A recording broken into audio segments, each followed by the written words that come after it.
ल साथीहरु, म आज तपाईहरुलाई एउटा नयाँ नौलो दृश्य देखाउँदैछु।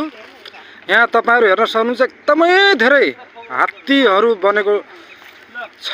यो किन बन्यो, कसरी बन्यो भन्ने विषयमा चाहिँ एकदमै लामो कथा छ यसको।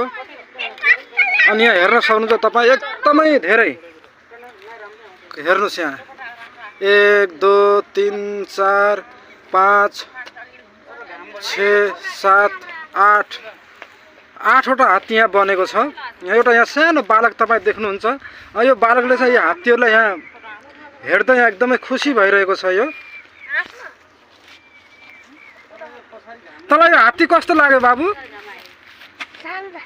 यो हात्तीलाई तैँले घर लैजाने भनेको छस्? हो, त यो हात्तीलाई के गर्दैछ अहिले? हेर्छस्?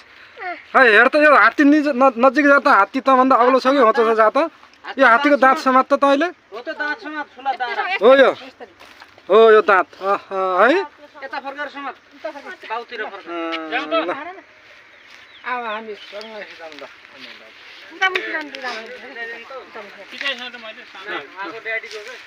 दिदीले पनि हात्ती हेर्दैछौ कि है? यिन त हात्ती भन्दा अग्लो ठहरिन्न है भेनाजु। यता राम्रो आएन कि कति राम्रो आएन, घामले काले कालो आयो। यो हात्तीको चाहिँ एकदमै तपाईहरु यताबाट हेर्नु भने एकदमै यो हात्ती एक मेसो देख्न सक्नुहुन्छ। यो हात्ती बन्नुको चाहिँ एउटा यहाँ हात्ती बनाउनुको चाहिँ एउटा रहस्यमय घटना रहेको छ यस ठाउँको विशेष गरी। अनि यहाँ यस्तो खालको प्रचलित रहेछ कि कोही व्यक्ति आफ्नो घरबाट इन्डिया अथवा विदेश कहीँ गएर फर्केन भने उसको घरका मान्छेहरूले ऊ फर्केर आउँछ कि भन्ने आशा र भरोसामा यो हात्ती बनाएका रहेछन्। यो साँचो या होइन त्यो चाहिँ तपाईहरु पनि विचार गर्नु होला हैन।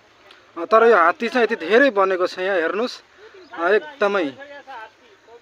एकदम मजाले यहाँ बनेका छन्। ल हेर्नुभयो नि।